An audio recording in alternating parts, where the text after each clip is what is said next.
Hi there, welcome. My name is Heather Monthy, and I am the founder of Electric Monarch Drones and Educators Who Drone. And I'm a flight instructor. I've been a pilot since 1997. I'm a huge aviation enthusiast, and I'm also a drone educator. And in this video, what I wanted to do is share with you my FAA Part 107 exam study guide that I've put together to help you prepare to pass the FAA Part 107 exam. So if you're wondering whether or not you need to take this Part 107 exam, really quickly, the answer is, the rule of thumb that I always give people is this, that if you are not flying a recreational flight, it is commercial. So if you are not just out flying around for your own enjoyment and your own recreation, it is a commercial flight. Money does not need to exchange hands in the minds of the FAA or in the eyes of the FAA. If somebody comes to you and says, hey, I want you to take pictures for my real estate listing, and you're not charging them, even though there's no money exchanging hands, it's still a commercial flight. So if you are interested in starting up a drone business, a drone side hustle, whatever it may be, you will need to have your Part 107 exam. Again, this is just for people in the US, okay? So I put together this study guide because the FAA does publish all of the different information that you need to know for the Part 107 exam. They publish it for free. It's all over the internet. It's just not in one clear, succinct place. So what I've done is I've put together this study guide to show you the bits and pieces of the different publications that the FAA puts out that you can study to pass the Part 107 exam. There are courses out there. I have a course. I have helped other companies publish their courses specifically around the airspace portion, which can be a little tricky. But if you're interested in just finding out what all the different free resources are out there, that's what this document is for you. So this first page is just a little bit of information about myself. I've got a Facebook group, Business Strategies for Drone Pilots. It's also a Part 107 study group, so you can post questions in there. And then this is just an introduction to the document. This page right here, once this video is completed and published on YouTube, will have a link to this video on YouTube here. So I have to make the video first, which is what I'm doing right now. So you'll see that there. On the next page here, I give you some study tips. So first is, you want to take a look at some of the different practice questions that are out there. There's practice exams that are out there. King Schools is one that they've got some free practice questions available on the website. It's not very many questions, but it can give you an idea of what those questions look like. ASA and GLIME also publish practice exams. Those two links there are to paid practice tests and practice exams. But I do suggest that you take those practice exams before actually going and taking your FAA Part 107 exam. You want to be getting around 80% before you go and take that exam. You do have to have a 70% to pass the exam, but if you're hitting 80% consistently on the practice exams, you're probably ready to take the test. So here are a couple different study tips that I have for you. The first is to familiarize yourself with the exam format. Understand that it is a 60-question multiple choice exam. You're going to get 2 hours to complete the exam, and you have to get at least 70% of the questions correct to pass the exam, which would be 42 out of the 60 questions. If you do need accommodations, the FAA does provide some guidance on how you can request those accommodations for that exam. Make sure that you understand the question. Don't just read through it super quick. Think back to when you were in school and you were trying to learn how to take written tests, and it's really just reading that question and trying to understand what is the purpose for that question. What is it that they're really asking there? And that's going to help you eliminate some of those incorrect answers. So that goes into the next tip that I have for you here, is to make sure that you read all the answer choices before selecting an answer. There might be one answer that's better than the other. And so you want to make sure that you know what all of your different choices are. If you're unsure what the answer is, a strategy is always to eliminate incorrect answers. So you can, by process of elimination, ideally figure out what is the correct answer for that question. And then answer those questions that you know first. You can mark questions and come back to them later. So if you're unsure of a question, you can either answer it and mark it and come to it later, or you can skip the question, return to it later. Make sure that you go back and double check those though. If you leave a question blank, it will be marked incorrect. I'd rather that you at least attempt to answer the question and get it wrong versus just not answering it all and you're 100% going to get that question wrong. So make sure that you do go back and review those ones that you have marked or that you have not answered. And take your time. You've got 2 hours to complete this exam. So that gives you a sufficient amount of time per question to go through the question, look at the possible choices that you have to answer, and just really read that question carefully. Make sure you understand it before you go on to that next question. You're not in a huge rush. You've got 2 hours to complete this exam. And then just relax, stay calm. Your test anxiety is real, but it's not intended to be overly difficult. They just want to make sure that you understand the rules, the regulations, the airspace in which you're flying in, where there's also crewed aircraft or manned aircraft. And, the FAA wants to make sure that you're flying safe and legal. So as long as you study thoroughly, you should have no problem passing it. So the first here is the Airman Certification Standards. I do have a video on my YouTube channel that goes over how to read the Airman Certification Standards. So if you go to the Electric Monarch Drones YouTube channel, look for that Airman Certification Standards video. It's a whole video just on how to read this document. But what this is a document that the FAA publishes that says, we're going to test you on something. Here is exactly what we're going to test you on. So those of you that maybe have worked in education know that when you are testing people on something, you have to tell them what you're going to test them on. All right. That's just how it works. And so the FAA has published the Airman Certification Standards for all of their pilot certificates that are out there and saying, this is what we're going to test you on. All right. So you can download this document for free. There's a link to it here on the FAA's website. You can go directly to the FAA's website and download it there. You always want to make sure that you're using the most current links. Get things from the horse's mouth, go right to the FAA's website to get this information. So as of October 23rd, 2023, here is the most current Airman Certification Standards.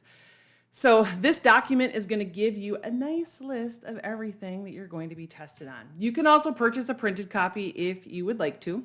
I've got a link to it here, but I really don't think you need to. I think if you just download the document from the FAA, print it up, you're good to go. Use that as a checklist as you are studying for the exam. Make sure that you've got everything covered before you go take that exam. Then there is this initial course through FAAsafety.gov for the Part 107 Small Unmanned Aircraft Systems. You'll see SUAS. That means Small Unmanned Aircraft Systems. This is a course that was actually created for Part 61 pilots. So pilots that fly in crewed or manned aircraft, sport pilot, recreational private pilot, commercial pilot, airline transport pilot, and then they want to operate as a remote pilot under Part 107. So this is sort of that transition course for them, okay? It is not enough if you are not a Part 61 pilot to pass the Part 107 exam, all right? But this does give you some really good foundational information.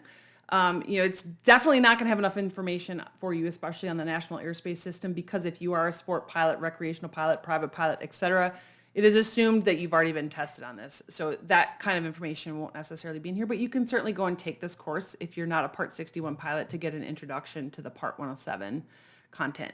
The Pilot's Handbook of Aeronautical Knowledge is a document, a book that has been around for ages. Every pilot in aviation has a copy of this book. It is a thick book. It's thick.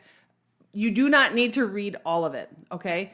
There is some pieces in there that are important for you as you are preparing for the Part 107 exam. There's a section on aeronautical decision making, weather, and airport operations. So it's chapters 2, 11, and 14 that you should read in the Pilot's Handbook of Aeronautical Knowledge. You can purchase a printed copy of this on Amazon. I do suggest that you make sure that you are getting a colored copy of that book. There are some things in many of these books that color coding is very important, and if you get a black and white copy, I did that on accident, you're not going to be able to read the charts. So you can download chapters 2, 11, and 14 to learn more about aeronautical decision making, weather, and airport operations. Or if you have a printed copy of the Pilot's Handbook of Aeronautical Knowledge, just read chapters 2, 11, and 14. 14 CFR Part 107. So this is what you're actually going to be operating under as a remote pilot. You're operating under those rules. So CFR stands for the Code of Federal Regulations, and Part 107 is the part under 14 CFR in which you're operating as an SUAS pilot.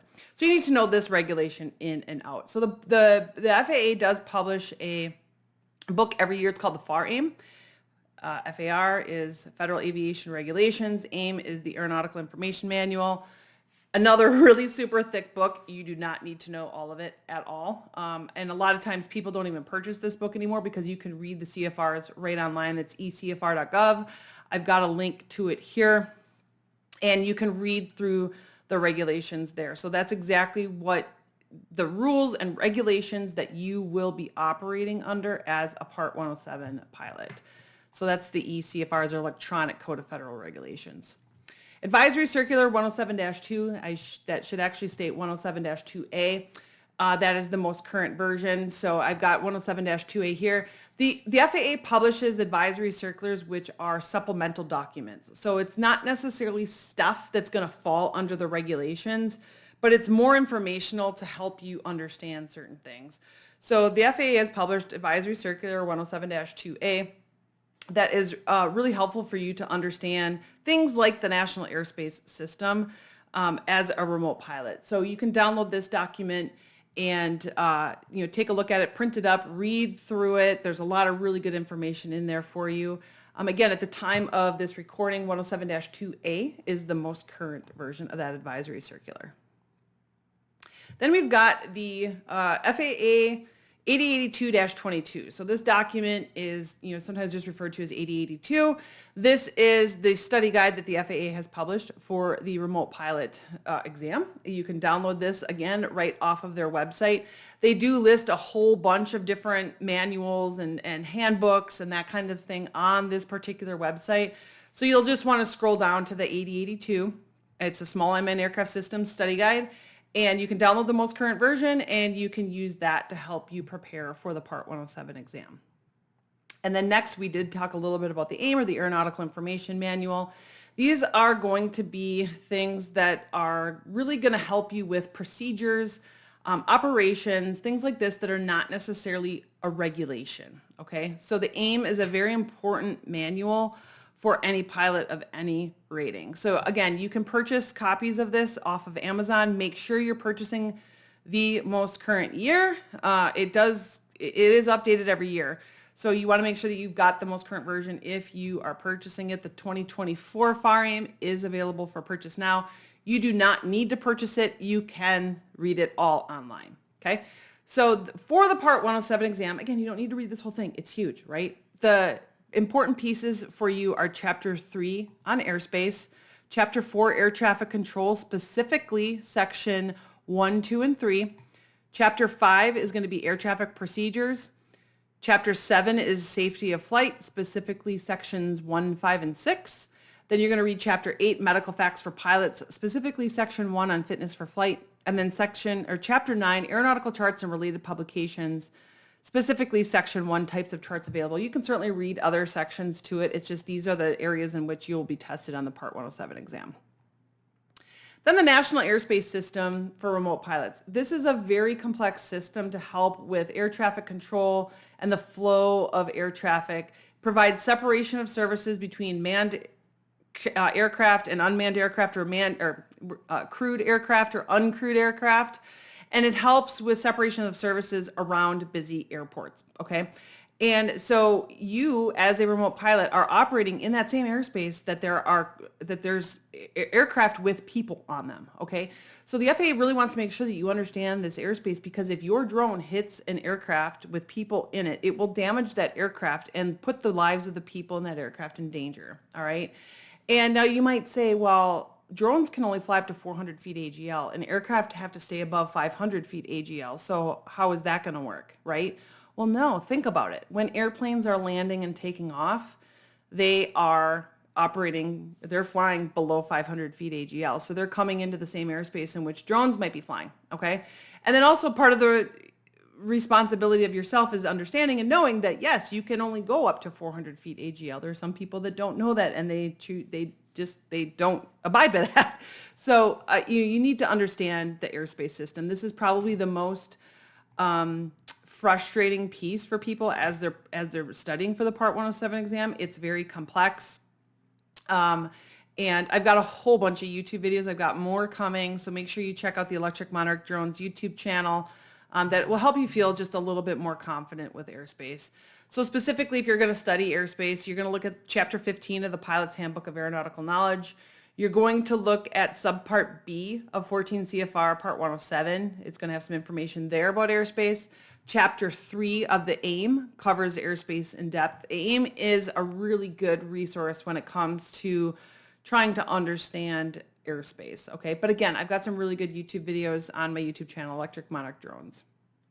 So FAA VFR sectional charts, this is what you'll see. This is the whole country. This is the whole United States. It's the VFR sectional charts are the maps of the sky. This is what we use as pilots when we're flying under visual flight rules, or VFR.